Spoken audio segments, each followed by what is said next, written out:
All we need to do is take it. God blessed us with these extraordinary heroes.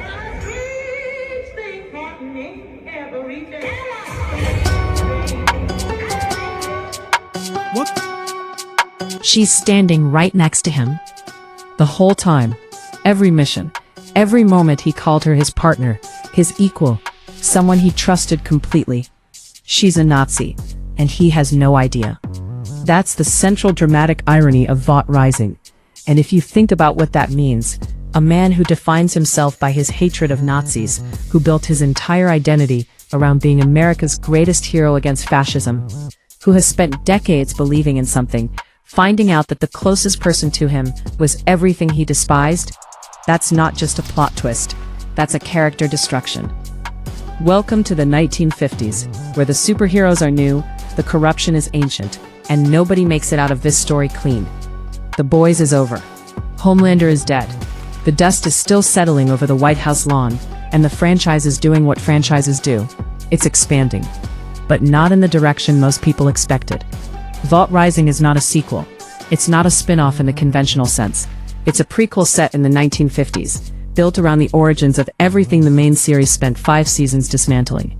The first American superheroes, the first cover-ups, the earliest version of the machine that eventually produced Homelander, Compound V, and a world where corporate-owned gods answer to nobody.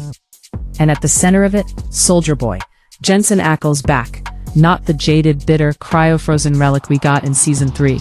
A younger version, cleaner, more earnest, the man he was before everything broke him. Showrunner Eric Kripke has described the show's aesthetic as the boys' version of LA Confidential meets Chinatown. Noir, paranoia, a murder mystery wrapped inside the Red Scare. Regular humans trying to uncover superhuman crimes in a decade that was already terrified of everything.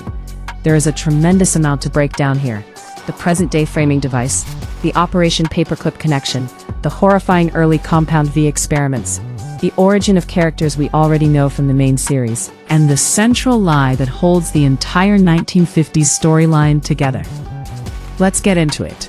When fans asked Eric Kripke directly whether Vought Rising would be strictly set in the 1950s or include present-day scenes, his response was 2 words: no comment. And in Kripke's language, no comment is essentially a confession. Here's the setup that the event points toward. The Boys finale left Vought in ruins. Homelander is dead. The entire structure of Supe civilian relations has been catastrophically destabilized. And Stan Edgar, who in the most on-brand possible move, has already found his way back into a position of industry power, needs a stabilizing force. He needs something to rebuild around. Soldier Boy is still in cryosleep, put there by Homelander in Episode 7, still frozen, still waiting. Imagine being the person who has to walk into that room and wake him up, who has to look at a man who was literally put on ice by his own son, and explain, Homelander is dead, the world you remember from before the first freeze doesn't exist anymore, and we need you. That moment, the thawing, the briefing, the weight of being handed a world that's completely unrecognizable, is almost certainly where Vought Rising begins, and from there, the story plunges backward, into the decade that explains how all of this started. The framing device is elegant, because it doesn't just give you nostalgia, it gives you stakes. You're watching the origin of the world Soldier Boy is about to be dropped back into, and knowing how it ends changes everything you see. Here's where the show gets genuinely fascinating and more than a little uncomfortable, because it's not inventing its historical backdrop from scratch, it's adapting something real. Operation Paperclip was a classified American intelligence program that ran after World War II. The United States recruited German scientists, including many with direct Nazi Party connections, and brought them to America to work on military and scientific programs. Most famously, they contributed to the space race. Wernher von Braun, the engineer who helped build the Saturn V rocket, was a former Nazi Party member who was quietly integrated into American scientific institutions. The program worked by erasing or suppressing these scientists' Nazi histories. New identities, new paperwork.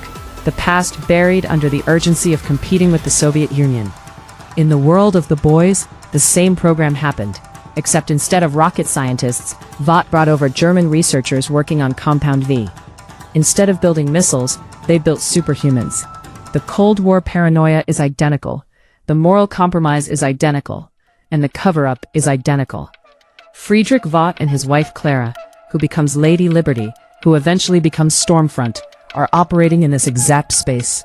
They've been brought over, they've been given new identities, new purposes, new American mythology to hide behind. Clara has suppressed her German accent. She's adopted a smooth mid-Atlantic voice. She's toned down every visible marker of her ideology to blend into a society that is simultaneously terrified of communism and deeply susceptible to authoritarian nationalism when it's wearing the right flag.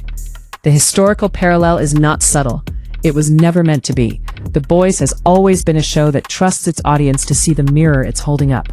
And in 1950s America, with McCarthyism and the Red Scare and the genuine documented recruitment of Nazi-adjacent scientists into American institutions, the mirror is particularly clear.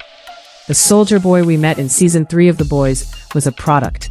Decades of Vought's image-making combined with decades of actual combat experience, combined with whatever cryo-freeze and trauma does to a person's emotional availability. He was bitter, casually violent, deeply prejudiced, and occasionally, in the moments the show allowed, something more complicated than any of that. Vought Rising is showing us who he was before all of that hardened into identity. Clean-shaven, earnest. In the trailer footage, Jensen Ackles plays a younger version of the character who actually seems to believe in something. No trademark beer in hand. The posture is different, less defensive, less armored.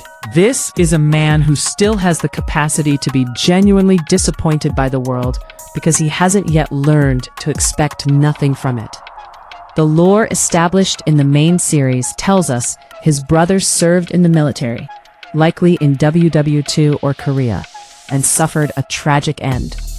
The most grounded reading of Soldier Boy's origin is that loss. A man who couldn't save his brother decides to become something that can save everyone. Patriotism as grief displaced into action.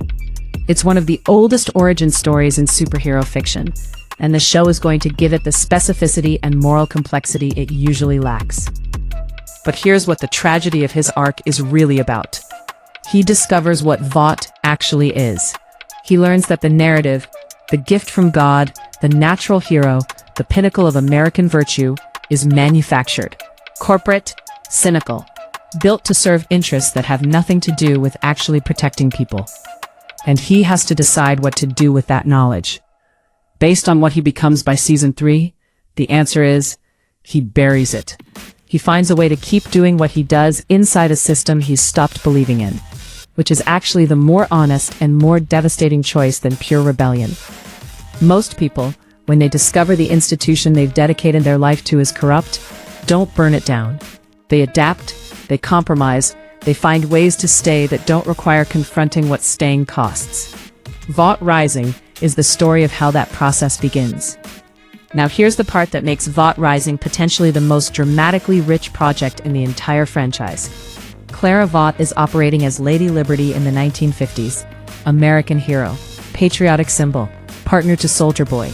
She is performing this identity with extraordinary precision, accent suppressed, ideology concealed, every aspect of her genuine self hidden behind a character she's playing for an audience that cannot know who she really is.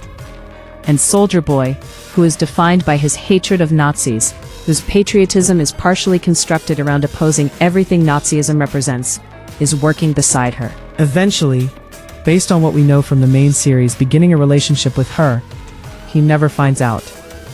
That's the canon established in the main series. Soldier Boy confesses to Homelander that he could never become what Clara actually wanted him to be. He failed her vision. But her vision was never something he was told about honestly. He was pursuing a version of Clara that was entirely constructed, a performance designed specifically to exploit the blind spot created by his own values. The dramatic irony here is almost unbearable in the best possible way.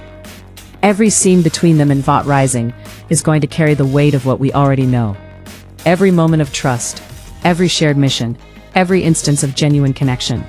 The audience is watching it through the lens of the truth that one of them will never learn. That's not just good television. That's classical tragedy mechanisms applied to a superhero prequel. The audience knows what Oedipus doesn't know. Except in this version, Oedipus is a super soldier in a patriotic costume who never gets the revelation scene. He never finds out. The tragedy isn't the discovery. The tragedy is the permanent absence of it. And the show is going to milk every second of that gap. One of the smartest structural choices in what's been revealed about Vought Rising is the introduction of non-Supe investigators as central characters. Brian J. Smith, who you might know from Sense8 or Stargate Universe, plays a detective trying to piece together a string of gruesome superhuman crimes. Regular police, regular investigators, ordinary humans trying to apply ordinary investigative methods to crimes that don't follow ordinary rules. This is the LA Confidential framework Kripke is working from.